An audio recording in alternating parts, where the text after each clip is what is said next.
What up, y'all? Welcome back to another episode of the Rolling the Bomb Podcast. I'm your host, Zach Moore. Hope you're doing well whenever you're listening to this one. Boy, do we have a podcast today. Lots of great storylines coming out of this race weekend in Las Vegas Motor Speedway. Boy, I know I saw some people in the Twitter world saying that if I was an NASCAR fan, I wouldn't watch another one. And boy, and maybe there's definitely fans out there, but boy, I was so intrigued with this race, this Cup Series race. And then the last year's race was also intriguing too. We'll talk about that at the end. You haven't noticed I have a little different mic contraption. I always use the Rode mic, but I put it on this little stick here. And sometimes my arm gets a little lazy, it droops down here. And the mic can seem kind of far away. So this doesn't look as cool, but having the mic attached where I used to have my older mic, which is like $40. This mic's like $150 plus. Oh, shoot. This is a $150 plus mic that I'm using, so it sounds better. I think my voice sounds a little more clear. And now that the mic's going to stay close to my mouth, the same range away the entire podcast, I hope makes for better sound quality. So that's why it's like this. Definitely not as cool than the mic I had before. One day we'll purchase a really cool mic. But right now, we're not ready to ball out too hard. The budget isn't ready for that. All right, excuse me there. Well, that was weird. Hopefully there was none of snot that just came out of my nose. We'll have to see when I rewatch this. If it did, it probably wouldn't be in the podcast then. All right, enough about something that has nothing to do with NASCAR. Denny Hamlin wins his 61st Cup Series race. He now has sole ownership of 10th all-time in Cup Series wins. Kevin Harvick was in 10th, and now he's 11th because Denny Hamlin took the 10th spot. Denny Hamlin is now the 5th driver in the NASCAR Cup Series to win in his 20th different season. The only season Denny Hamlin did not win in the NASCAR Cup Series was this 2018 season. This is his 21st season in the Cup Series, so 2018 was his only win this season in the Cup Series. The drivers that have also won in 20 different seasons was Richard Petty, Bobby Allison, Dale Earnhardt, Jeff Gordon, and Denny Hamlin is on that list. Also, Denny Hamlin joins Jeff Gordon, Kevin Harvick, Richard Petty, and Mark Martin as the only drivers to win 5+ races after making their 700 Cup Series start, man. The names that are on this list for Denny Hamlin. And with the things that Denny Hamlin had to go through in the offseason, man. You know, he's talking about in Phoenix. His fun meter was pegged. The way that championship unfolded, best car, late caution, the strategy doesn't go their way. They lose the championship because of that. Then the lawsuit happens, and that was a win. But that was still a draining moment. And then the house fire, that Denny's father passed away due to his injuries. And then his mom, Mary Lou, also was injured but survived. I couldn't imagine what was going through Denny Hamlin's, mind, just all those emotions. But Denny has talked about that everyone grieves, and it's not like Denny is experiencing something that humans don't experience in their life. You know, we're all guaranteed probably to go through some grieving time with a loved one, but Denny's was just more publicized. But to see him win this race, and to see his family, seeing Denny Hamlin's family come out there and him hug his mom and see his emotions, his daughter Taylor was crying. That was just so beautiful. Especially with what we talked about, all the stuff he went through. Oh my gosh. I told this to my mom, but sports are just beautiful sometimes. It really is amazing how we get such amazing moments in sports, man. It's beautiful to see. And the way Denny Hamlin, came back in this race after having a speeding penalty after finishing third in stage one. He drove and he passed 16 plus cars in stage two, got himself in the top five stage points, and then stage three, maintained top three, executed on the restarts, held off Chase Elliott at the end when Denny Hamlin kind of faded in the end of these races in lap traffic. He stuck his ground and he finished the job. And he said, "Old dogs can still hunt." I love that quote. Denny Hamlin's always really good, always has those good one-liners, and that was another really, really good one. And at 45 years old, Denny Hamlin is proving that age is still just a number. And I'm telling you, man, with Darlington coming up next week in Martinsville, he won those races last year, man. And this also has to be a massive confidence booster for that team after what they experienced in Phoenix. I believe the pit crew is the same exact lineup. The crew chief's still the same engineers, man. Boy, that 11 team, man, they're third in the point standings now. I think they're like 78 points back from first place, I believe, from Tyler Reddick. Not in third place, I believe. Excuse me. I believe they are in fourth place. Let me just check that just to make sure. I don't want to lead misinformation. Yep, Denny Hamlin is in fourth place, 78 points back. So I got that 78 points back right. Just not that he was in third place. So he was in fourth place in the standings, man. What a confidence booster for them. So congrats to Denny. Yeah, what a drive by him. Just what a drive. And this the thing was for Denny Hamlin. I was curious, how is Denny Hamlin going to start this year? He talked about he only was at the shop one time before Bowman Gray. And, in Daytona and Atlanta didn't go his way, but those are super speedways. There's only so much you can do there. He was still in the mix there, right? When then we go to Coda, and he gets a top 10 finish at Coda, at a road course. You don't expect that for him. But I was like, I'm not sold yet that he's still that guy. But then he goes to Phoenix, and wasn't the best car, but he finished top 5. I was like, okay, he's back. And then he comes here with the best car and wins. Denny Hamlin, he's still that guy. All right, that was my full monologue about Denny Hamlin. So now I'll talk about this race as a whole, from stage 1 to stage 2 to stage 3. There was only 3 cautions. 2 cautions for the stage breaks, and then 1 caution for Kyle Zilch, who spun in stage 3. We'll talk about that one later. Stage 1, Hamlin started second past the leader, Christopher Bell, in lap 3, and Hamlin led the majority of the laps. They had the pit stops early, and lap 33 Reddick was the first car to come down pit road. Hamlin pitted on lap 35 as long as the 54 and the 23, and then the 20 pitted a lap later, lap 36. The 20 was second at the time. The 20 lost about 3 spots. He came out 4th when he was second, I guess 2 spots really. But then the 20 came on super strong at the end of stage 1, got back up to second, and then ran down Hamlin around 9 laps to go. Bell ended up winning stage 1. Hamlin would drop to 3rd after Larson passed him for 2nd, and then he held off the 54, Ty Gibbs. And then pit stops were very interesting. That's where we saw the 11 and 54 speeding on pit road. Hamlin spin on pit road, 50 mile per hour, 0.03. He sped by 0.03. I don't know what the 54 sped on pit road, but look, just like in the real world on the street, if the speed limit is 45, the police give you 5 miles an hour to go over.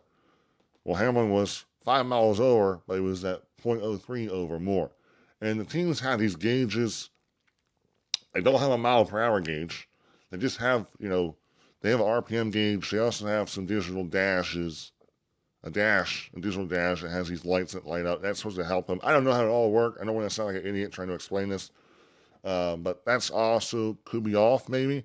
Because then he was a little bit surprised. So the Fox booth was talking about is the data off for Joker's Racing, because all 3, they had the 54, the 19, and the 11 all spin on pit road today. That was 3 of the 4 guys. Bell was the only one that did not. So they were wondering if the data is off for Joker's Racing. That's why they spin, because they all spin in that same section on pit road. There was like 15 different sections on pit road. It's a lot. That was a big point, but it didn't hurt the 11 because he ended up passing 16 cars and finishing top 5 in stage 2. But the start of stage 2, holy crap. We saw 3 wide racing. At start, it was Bell and Larson battling for first, and then the 9 car came in there and got 3 wide, and because these cars have so much drag, as the drivers talk about, the side drafts are so big. You can side draft someone so hard, and you guys can just stay locked together for so long. Well, then the 24 was the one that changed it all up, because when here came the 24, he could choose from, the 5, the 20, and the 9. He chose to choose the 5. The 24 pushes to 5. He was in the middle to the lead, and that's where all got shook up. That kind of hooked up, and allowed the 5 to then lead a ton of laps. We had the pit cycle stops. And then near the end of stage 2, the 24 passes the 5 for the lead. So the 24 helped the 5. Now the 24 passes the 5. But I will say that 3 wide racing was the most exciting part about this race. It was awesome. I don't know what the fan reaction was, man. That was freaking awesome. Super exciting. I wish the 24 went and made it 4 wide, but he was going to help his team out. And that, kind of helped the race to kind of settle down there. And but that would have been awesome to see him go 4 wide. But yeah, William Byron ended up winning stage 2. The 77 of Carson Oscar had a flat tire with 4 to go. He also spun on pit road while doing that pit stop. It was not a great day for the 77 of Hocevar. Like we talked about, Hamlin was plus 16, finished top 5. I think Gibbs was right behind that when it came to where he finished. I think he was plus 12 as well in spots gained.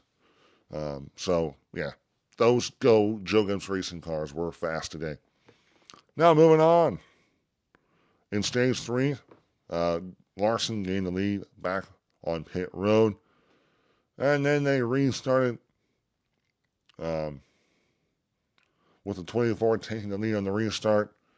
And then, though, there was a nice little battle, though, between the 24 and the 11, racing hard. The 11, like, he thought, I think it was first lap, 11 laps in, looked like the 24 was able to just kind of keep the 11 behind him. It's about a half-second lead, but then the 11 kept getting closer and kept getting better. And we realized that the 11 was faster.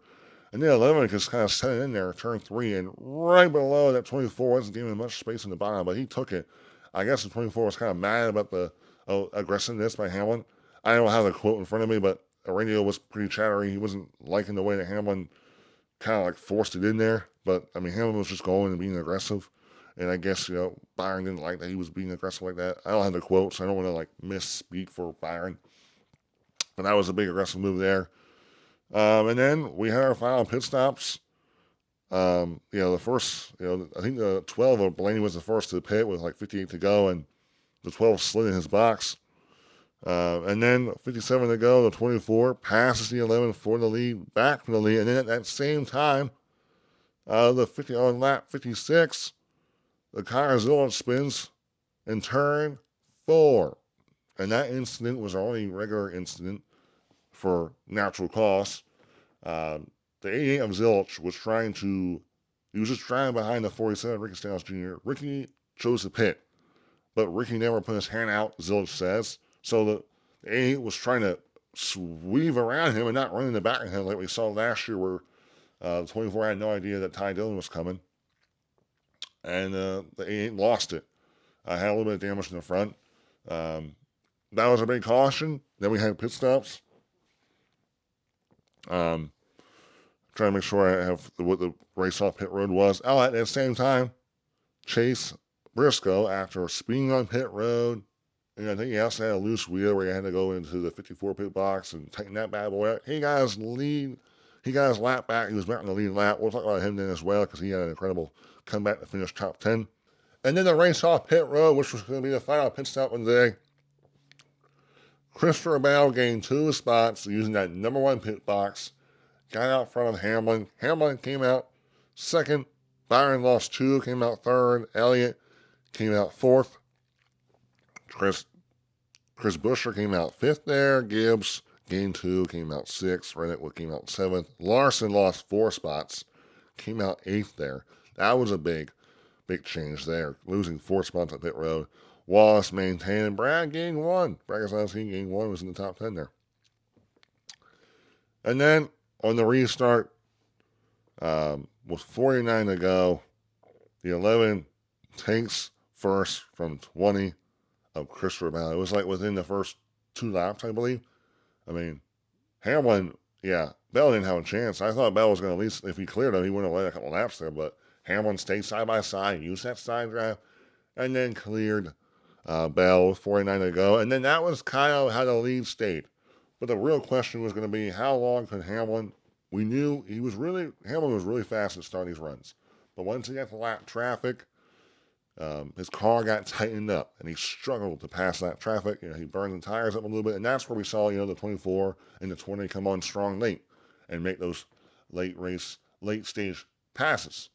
Well, this time, Hamlin maintained, and he got to lap traffic, and he struggled with some of them. And some of them were Chevys, like Cody Ware, and I believe also the 10 of Ty Dillon, too, I believe was another one up there. So the Chevys were not making it easy on Hamlin. That was also because the Chevy, I think at the time, it was, it was the 9 of Chase Elliott who came in second, and he was the one running him down. So it makes sense. But then, Elliott was able to, with like 5 laps to go, cut that thing down to less than a second. And he kept getting a little bit closer and closer. But then there would be some laps where Hamlin would match the same lap the 9 did of Chase Elliott. And then another lap where he maybe got a little bit better. And Chase never got to him enough to make a move. We ended up learning that Denny Hamlin was just kind of maintaining his gaps. Hamlin said if he really needed to, he could have pushed it a little more and got maybe a tenth or two more than a previous lap he did. Hamlin was not acting like he was coasting. He saw that the 9 was really good. He talked about that, but he knew that he could have got a little bit more out of his car, and also he was not going to give the 9 clean air either. The margin of victory was .502, so Hamlin won by half a second. But yeah, what are we talking about? Hamlin wins the race. What a beautiful win. What a big statement win for Denny Hamlin. Now we look at our finish results from this race. Denny Hamlin gets the win. Led 134 laps, most in the race. Chase Elliott, man, he came on close there. But look, man, I don't have the stats in front of him, but Chase Elliott is just becoming a Mr. Consistent, dude. Another top 5. I think he finished top 5 in the Daytona 500. He has a couple top 10s. Last week he had a top 10. So, guy is just, last year he was the most consistent guy last year. I saw Eric Eastep on his video. He said that Chase Elliott is the most consistent driver in this next-gen era. Chase Elliott is not winning as many races per year in next-gen, but he's just putting down consistency. And this is a format that rewards consistency. William Byron, finishing third. A good day. Led 26 laps, was up front, but must have lost a little bit at the end there to not be able to. I thought maybe he could have been the guy that would have ran down Hamlin again, but it was Chase Elliott who had the shot. Fourth is Christopher Bell, another guy, led 31 laps. But yeah, I don't know. He just didn't. He was fast, but he wasn't as fast as Hamlin. I'm kind of surprised, I thought I would be interested to see if he cleared Hamlin there at the end or at the start of the last restart. If he, would have made Hamlin burn up some of the stuff, maybe he could have held him off, but Hamlin outdrove him there. Ty Gibbs finished 5th. Ty Gibbs this is his second top 5 in a row. I think he has 3 top 5s so far. I saw. For Coda, he has a top 5. At Phoenix, he got a top 5, and today he has a top 5. Man, with all the noise that Chris Gabehart, who Jugas Racing is suing, the stuff he said about Ty Gibbs, the way he was, when he worked with Ty Gibbs last year as a crew chief, all this stuff, all the negativity that's towards Jugas Racing right now with their lawsuit with Chris Gabehart. Ty Gibbs, I don't know, he has one of his best starts in the season, and I don't know, Ty Gibbs just seems a little more enthusiastic when he talks in his interviews. He just has a little more energy. He just seems like in a good mood. And I know we always talk, it looks like this is, man, I don't know, Ty Gibbs looks pretty fast. We always have that type of talk towards him, but he's never got there. He's never got the win. And I don't know. If he's just consistent, that's all he needs to be in this format. Of course, those wins, points-wise, are massive, but if he's just consistent, he can put himself right in position to win this championship. And yeah, Ty Gibbs, all the noise going on around, his team, his family with the lawsuit, that noise is just noise. That noise isn't a distraction.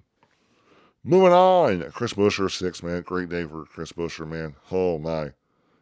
Great day for him. Larson in 7th. Another guy who lost spots on pit road, lost 4 spots on pit road, so that could have played a factor, but he led 62 laps in the race. So another solid day, consistent day. He's, I think, 100 points, about 98 points back from the leader. Then moving on, I don't want to take too long through this list. Chase Briscoe. Let's talk about Chase Briscoe. Chase Briscoe finished 8th. He had a speeding penalty in stage 1, I believe, and he had a loose wheel, and he also had a speeding penalty coming to the racetrack. He posted on social media he had a speeding penalty. He actually got a speeding penalty. And I thought his caption was like, I hope this is the only speeding penalty I get today. And it ended up not being. He got 2 speeding penalties, one in real life and one on the racetrack. My gosh. But what this also proves is if Chase Elliott doesn't make the mistakes, bro, he could have had an incredible day. He could have had massive stage points, and he really could have maximized his day, which he needs that. And we'll talk about where he is in the point standings, but still, to come out in top 10 is good. But it's one of those what could have been days if I don't make that pit road mistake. But a loss coming ninth, another solid day. Brad Keselowski, top 10 at Las Vegas. Ryan Preece finished 11th. All RFK cars are in the top 11. They are the only Fords in the top 11. Chris Buescher, the highest finishing Ford. So RFK making some changes in the offseason might have helped out. Austin Dillon was 12th. Ty Reddick was 13th. Good day for him. Zane Smith, 14th, top 15. 15th, Joey Logano. 16th, Ryan Blaney. 17th, Ross Chastain. Ross Chastain finished 17th, and 18th was Daniel Suarez. They had a little scuffle at the end of the race, making contact. And then they had a little hand fighting on pit road. I don't know. It sounded like they had a little hard racing at the end there, but there was nothing like super out there, like, oh, that wasn't right. It was just hard racing. But Suarez said about the stuff with Ross Chastain, our relationship has always been a little weird, almost like a little bit two-faced of his part. And then he also said we got together a little bit in corner 2, and he got mad about it today. I saw actually what I thought he had in his mind for a wild. Ross Chastain refused to comment on it. Don't like that, man. He's shying away the media. I don't know. I know the thing of Suarez, I think, has a chip on his shoulder. I think he didn't like the way that the trackhouse stuff fell apart. I saw stuff from his wife that, since Inspire actually is giving Suarez attention, where Julia was saying that trackhouse really wasn't giving Suarez attention when he was there. So I think Suarez feels like he was betrayed by trackhouse. And now he ain't taking crap from trackhouse. He has an ill will towards them. And I get that, Trackhouse was, Suarez started Trackhouse. Suarez gave Trackhouse, not their first win, but one of their first many wins. Well, Suarez got his first Cup Series win, at Trackhouse. And I know he got rough. He was racing pretty hard with, at Bowman Gray. He was racing hard with SVG. He got into Zilich at Coda, so he's getting into some guys, and I think he's just not. I think he also feels the pressure. I think Suarez feels the pressure. He knows that, hey, this is a 1-year deal. If I don't perform, I'm out of this ride. Right now, he does have some sponsorship, so we'll see about that. But I just think Suarez is not taking crap, and I think, like I say, he feels wronged by Trackhouse, and maybe the way they treated him and maybe not giving him as much attention when it comes to, his car and giving him the best opportunity to be successful. But that was a big little battle there. I'll be curious, though, if it keeps going on. I assume Ross Chastain will get asked about it, what was really being mad about. Some people were saying that maybe Ross Chastain, after passing Suarez, because they were racing pretty tight, he gave him the finger, but the onboard camera of Suarez did not show, or you couldn't tell from that. Now, moving on from it, let's see. Austin Cindric was 19th, Aaron Jones 20th, John Nemechek 21st, 22nd. Carson Osvar he didn't qualify great. Had a flat tire before to go in stage 2. Had a he spun on pit road. Just a bad day for Connor Zilich, finishing 22nd. Ryan Hurst 23rd, 24th, AJ Allmendinger, 25th, Justin Allgaier, Justin Allgaier also spun on pit road and almost hit the wall. It's not a good day for him. He was pretty dejected in his post-race interview I saw there. But look, man, it's his first time this year in this Cup car. It's only so much you can do with this one time in this car. Michael McDowell, 26th. Cole Custer, 27th. 28th, Kyle Busch. I don't have all the notes, but the radio chatter on Kyle Busch was all over the place. He was mad. I guess Kyle was mad at Kyle Larson because I think Kyle Larson was battling there for the lead. And Larson didn't give Kyle Busch much space. And Kyle was trying to stay away from the 5, not interfere with the 5. And I think that's why the 8 got in the wall. And there was a lot of back and forth with the crew chief. He actually made contact with the 5 going into turn 3. I thought, man, Kyle Busch, man, is not happy right now. I thought this new crew chief pairing with Jim Poland was going to be a new revive for him. But so far, it's not. He doesn't have the speed. And I don't know, man. There's a lot of questions about Kyle Busch. Yeah, he's probably not going to return to the RCR if this keeps up. And it sounds like maybe Spire really wants to have him over there. But if Suarez performs, Suarez doesn't deserve to lose his ride, especially when Suarez, I think, has a good funding. And I don't know how many of those sponsors for Kyle Busch are more RCR sponsors, but I don't know that. Of course, talent-wise, you would say Kyle Busch, and Kyle Busch said in his little pre-race interview or sit-down interview with Kevin Harvick for a pre-race show, he hasn't learned how to drive. He says that he feels like he's sometimes held back, and sometimes he might hold the team back, when he says on the radio, because he's also, this driving style, this car just doesn't fit his driving style the best. And that's why he's probably not seeing as much success. If you're listening to this podcast, you're probably wondering why I'm looking down my mic. I'm just making sure it doesn't die because it is pretty low. So that's the only reason I'm turning my head down. Kyle Busch, Rick Stenhouse, 29th, 30th, Noah Gragson, 31st, Josh Berry. Josh Berry finished 31st. That guy went from winning this race last year to just being a non-factor. And Penske in general was not super fast today. Ryan Blaney, like I said, finished 16th. Joey Logano finished, where did Joey Logano finish? He finished a little higher, right? Oh, okay, he finished 15th. Oh, yeah. Joey Logano was 15th and Ryan Blaney was 16th. And then Austin Cindric was 19th. So, yeah, they just didn't have the speed. The RFK was faster than Team Penske. And that's saying something, on these mile and a halves. I think the short tracks, Penske's got RFK covered in the Ford camp. But mile and a halves, could RFK be turning a switch? Could this just be more of a Las Vegas thing?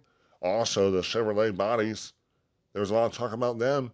How are they going to, this is the first time that the new Chevrolet bodies have been tested at the mile and a half. And look, they are a little bit behind on Gibbs, on overall speed throughout the race, but they're not that far off. They had a bunch of, it was Chase Elliott, William Byron, both in the top 5. Now, there was 3 Toyotas in the top 5 and there was only 2 Chevrolet, so maybe that's a question there. And Larson, though, was in 7th. Yeah. I guess there was only 3 Chevys in the top 10. So I guess that could definitely be a concern. But yeah, Kyle Zilch, I talked about, didn't have a good day either. Ty Dillon, 33rd, 34th, Ty Gilman, 35th, Cody Ware, and 36th, Shane Van Gisbergen. Now let's move over to the point standings. This is very intriguing. Don't want to sit here all day talking about these point standings. So Ty Reddick is still the points leader. He has a 61-point lead over Bubba Wallace. Third is Ryan Blaney, who has is 67-point back from Ty Reddick. Denny Hamlin is now in 4th. He's only 78 points back from Ty Reddick. Chase Elliott, 87 points back in 5th. Christopher Bell is 91 points back in 6th. Kyle Larson is 7th, is 98 points back. Also, William Byron is 8th, 98 points back. And then Chris Buescher is in 9th. Ty Gibbs is in 10th. Joey Logano is in 11th. Bragazowski is in 12th. 13th is Ryan Preece. 14th is Michael Medana. And 15th is Carson Hocevar. And then Shane Van Gisbergen rounds out the top 16. Shane Van Gisbergen, Daniel Suarez, AJ Allmendinger are all tied for the final spot in the top 16. Zane Smith is then in 19th, minus 9. Ross Chastain is minus 23, 20th, 21st. John Nemechek is minus 26. Kyle Busch is minus 27 and 22nd. 23rd is Riley Herbst, minus 31. And 24th, Austin Dillon is minus 36. Riley Herbst is minus 31. I'll make sure I said that right. And then 25th is minus 37 is Ty Dillon. Everyone that's minus, that's based off how far they're back from 16th, which is the final spot in the playoffs. Chase Briscoe made up some spots, a couple spots there. He's only minus 41 points back. Still a lot of work to do, but the speed they showed today, if Chase Briscoe does not make mistakes, look out. Austin Cindric is minus 46 and 30th. Man, he's going to have some work to do, man. And then Connor Zilic, man. He's a rookie, but he's literally 35th in points, minus 67. The rookie slump, I guess you could call it. Or Connor Zilic is learning that racing the NASCAR Cup Series is pretty freaking hard.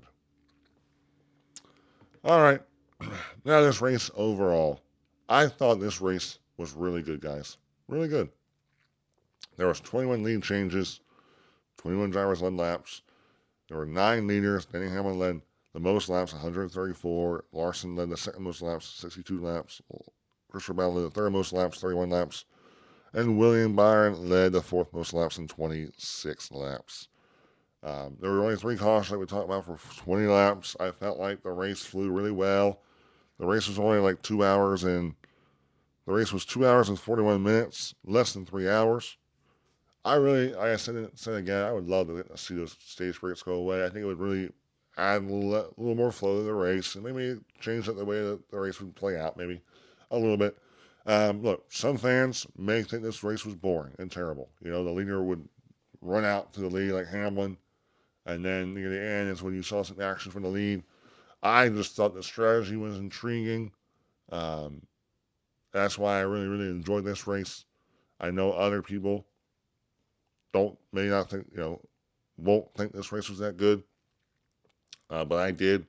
You're not going to get a banger race every weekend.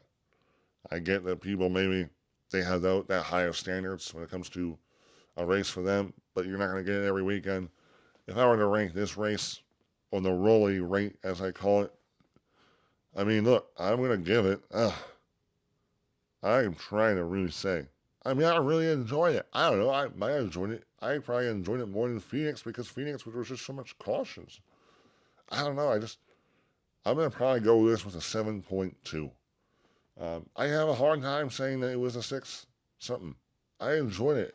I just liked that the race kind of flow. It flew. You can see things play out more. The cautions just throw a bunch of extra chaos into it. And I think that can also make the race hard to follow because there's just so much happening. This, you can, with less cautions, you kind of knew what was going on. And I think that's good for especially a casual fan. But me, the casual fan, loves passing, loves crashing, and they love Phoenix. I'm not sure. But I'm going to give it a 7.2 for the race at Las Vegas. Overall, that was a Cup Series race. Hope you enjoyed that breakdown. Hopefully I did a good job for you. Want to make sure I'm not missing anything. I've seen like I always miss sometimes with these reviews. Yeah, we good. All right. So the Orion Series race, Kyle Larson won the Orion Series race. I had family over, so wasn't able to stay as locked in, but was able to watch the entire race. It was a good race. I thought maybe if Chase Briscoe, when he got the secondary, could have ran down Larson, but he kind of lost a little bit there. Larson won the race, only led 47 laps. Larson wasn't good in the first half, but the second half is when he really picked it up, got the win. Larson's wins in the Junior Motorsports car. Because the 17 car of Corey Day is running full time for Hendrick Motorsports, you're not going to see Hendrick drivers in a Hendrick car for the O'Reilly Series, which is fine. Sheldon Creed and Sam Mayer were super fast, but we saw a big incident between the 00 and the 54. 54 Taylor Gray versus the 00 of Sheldon Creed. It was on lap 149. The 54 was making a move on the 17 of Corey Day, who was leading it at that same time. The 00 was making a move on the 54, and the 00 and 54 made contact. The 00 got in the back of the 54, and the 54 went up the track, trying to save it, overcorrected, hit the wall, and ended his day.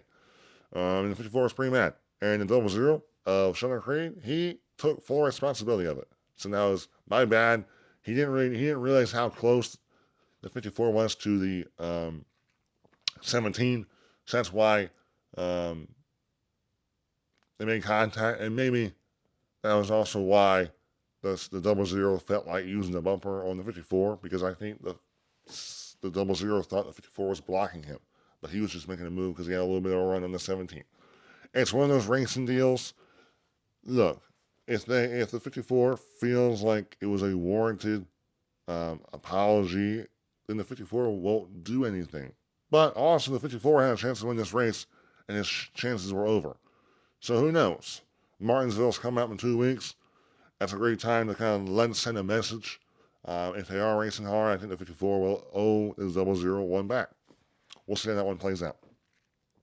There was a lot of wrecks. Kyle Zilch got into the 54 early on for Jeremy Clemens. Jeremy Clemens had a couple incidents in this race. He also spun in the race too. Again, Kyle Zilch goes from winning like 10, 12 races last year to then really struggling to hang on to his car. The finishing results from the race was Kyle Larson first, second Chase Briscoe, third Sheldon Creed, fourth Justin Allgaier, fifth Sammy Smith, sixth Jesse Love, seventh Connor Zilch, eighth Corey Day, ninth William Swalch, and 10th Austin Hale, 11th Carson Guapo, 13th Parker Etzlaff, 13th Brandon Jones, 14th Kyle Sieg, and 15th Daniel Dye. Harrison Burton 17th, Rod Chuck Ruth 19th, Cole Custer. I didn't realize Cole Custer was in this race. He finished 18th. Jeremy Clemens finished 24th. LeVar Scott was 26th. Jeb Burton was 27th. Dean Thompson 31st. Sam Mayer, who also was involved in the incident, finished 35th. And then Taylor Gray finished 37th. Overall, guys, that's the podcast. Hope you enjoyed it. Darlington is coming up. A lot of people talking about Darlington and how it could be an incredibly wild race with this new short track package that they're running instead of the mile and a half package. Less diffuser, less downforce, tire wear. Holy crap. Trucks, O'Reilly, Cup, 3 races. Let's go, baby. Stay tuned to all my NASCAR short form content from this episode. Stay tuned to anything new content I make. Let's roll, baby. Thanks for watching. Goodbye.